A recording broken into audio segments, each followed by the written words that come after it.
Hey guys, welcome back to my channel. आज का मेरा टॉपिक है इंटरडिसिप्लिनरी रेफरल सिस्टम।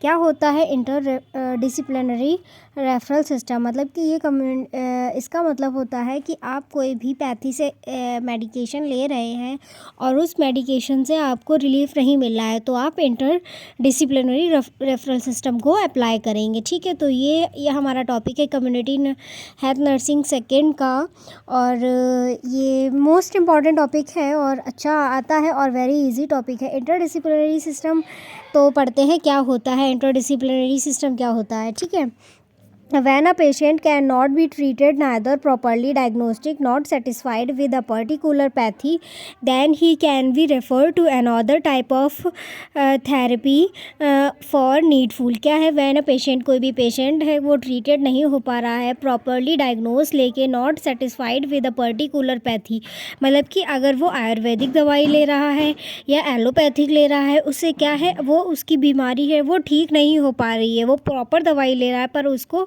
कोई रिलीफ नहीं है। फिर क्या वो करेगा, then he can be refer to another type of therapy for needful. क्या है, तो वो क्या करेगा, फिर वो सोचेगा मैंने बहुत दिन इससे दवाई ले ली, अब मैं दूसरी पैथी यूज़ कर लेता हूँ, जैसे कि एलोपैथिक में चला जाता हूँ, आयुष में चला जाता हूँ, मतलब कि उसकी अपोजिट जो भी चल रही हो उसकी दूसरी। ठीक है, होम्योपैथिक में ले लेता हूँ, तो क्या होगा, क्या वो नीडफुल हो सकती है। ये करने के लिए क्या करते हैं हम, इंटरडिसिप्लिनरी रेफरल सिस्टम को अप्लाई करते हैं कि मतलब एक तरह की जो होम्योपैथिक दवाई से आराम नहीं मिली है तो हमने एलोपैथिक ले लिया, और एलोपैथिक से नहीं मिली है तो हम होम्योपैथिक पे चले गए हैं। इसको ही हम कहते हैं इंटरडिसिप्लिनरी रेफरल सिस्टम। ठीक है, these type of referral is called as interdisciplinary referral system.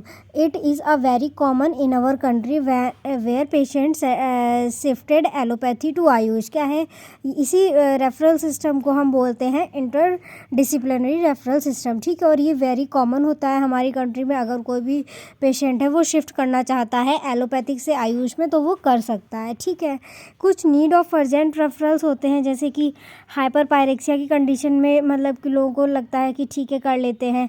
कुछ कंडीशंस यहाँ पे हैं, कुछ डिसीज़ है। Severe pain in the any part of the body that is continue for more than 3 days। कोई भी आपका सीवियर पेन हो रहा है, उस कंडीशन में भी क्या है, आप दवाई ले रहे हैं, नहीं आराम मिल पा रही, तो हमने क्या किया है, दूसरी इंटरडिसिप्लिनरी रेफरल सिस्टम को मैंने अप्लाई कर लिया है। ठीक है, स्टिफ नेक का अकड़ जाना, जॉ स्टिक नेक हो, स्टिफ जॉ हो जाना, आर्च बैक हो जाना, ठीक है, कन्वर्जन्स आना, किसी को सीजर्स आते हैं, किसी को अटैक पड़ता है, उस कंडीशन में भी क्या है, लोग इंटरडिसिप्लिनरी रेफरल सिस्टम को अप्लाई कर लेते हैं। ठीक है, हेमेटोमियासिस क्या होता है, तो वॉमिटिंग में हो जाता है, pain in abdomen, frequent vomiting, absence of बॉबल sound, इस कंडीशन में भी ब्लैक कलर्ड स्टूल आने लगते हैं, उस कंडीशन में भी। ठीक है, कॉम्प्लिकेटेड डिलीवरीज में भी करते हैं, coma due to any cause, किसी भी कंडीशन की कोई भी कॉज ऐसा हुआ हो जिससे कोई पेशेंट है वो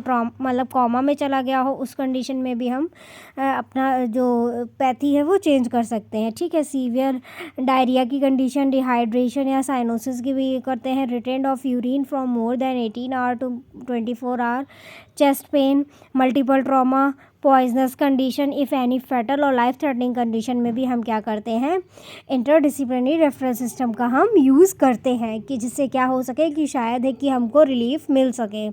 ठीक है, तो रिस्पॉन्सिबिलिटी क्या होती है एक नर्स की, अगर आप इंटरडिसिप्लिनरी रेफरल सिस्टम को अप्लाई कर रहे हैं तो एक नर्स की रिस्पॉन्सिबिलिटी होती है, वो हम पढ़ते हैं पॉइंट्स में। All nursing personal working in sub centre, CSC, PSC और the district hospital should have the knowledge about referral system. क्या होना चाहिए, जो भी वर्कर्स हैं जो हॉस्पिटल में, सब सेंटर्स में, CSC, PSC में, डिस्ट्रिक्ट हॉस्पिटल्स में वर्क कर रहे हैं, उनको इसके बारे में पूरी नॉलेज होनी चाहिए। ठीक है, उसके बाद patient should be carefully selected for the referral system, और पेशेंट क्या होता है उसको केयरफुली सिलेक्ट कर लेना चाहिए कि कौन सा रेफरल सिस्टम, वो किस रेफरल सिस्टम में जाना चाहता है। Nurse should be aware of their limitations and responsibility in referral system. क्या है, नर्स को उसको अवेयर करेगी, उसकी लिमिटेशंस बताएगी, उसकी रिस्पॉन्सिबिलिटी बताएगी उसको कि आप अगर इस पैथी में जा रहे हैं तो आपको क्या दिक्कतें आ सकती हैं, क्या लिमिटेशंस होते हैं, उसको बताते हुए उसको रेफ़र करेगी। In case of emergency attempt should be made to take the life of the patient then only ही should be send for referral. क्या है, इफ़ एनी कोई इमरजेंसी अटैम्प्ट आ जाता है तो भी क्या है, उसकी लाइफ को सेव करने के लिए क्या करते हैं, वो पेशेंट को रेफ़र कर देती है। ठीक है, और कभी कभार क्या होता है, मतलब कि रोकना भी पड़ता है किसी किसी कंडीशन पर। अगर पेशेंट रेफरल्स चाह रहा है तो हम उसको रेफ़र कर देते हैं। Enquire in the referral form और the ticket should be clear and correct. Related record should also be enclosed with it. और क्या करते हैं, हम उसको क्या है, रेफरल टिकट दे देते हैं और वहाँ पे हम उसका क्या होता है, जो भी रिकॉर्ड होता है वो प्रॉपर मेंटेन करके हम उसको इनक्लोज कर देते हैं और क्लियर और करेक्ट वहाँ पे जो भी उसका प्रिस्क्रिप्शंस होता है, जो भी चाहते हैं कि हाँ मेरे को रेफरल चाहिए, वो लिखवा के हम कंसर्न लिखवा के हम उनको रेफ़र कर देते हैं। When sending serious patient life saving equipments medicine should be arranged with him.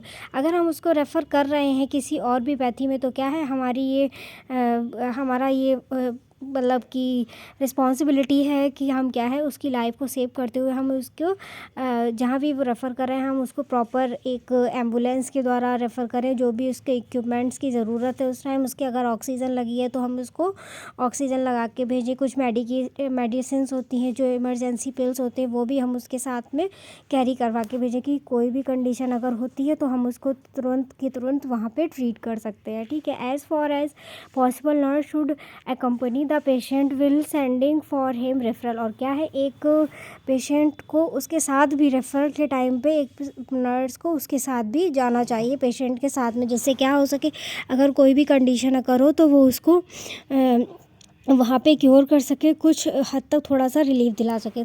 ठीक है, तो ये रहा हमारा इंटरडिसिप्लिनरी रेफरल सिस्टम का पूरा नोट्स, और आप इसको लिख सकते हैं। Thank you.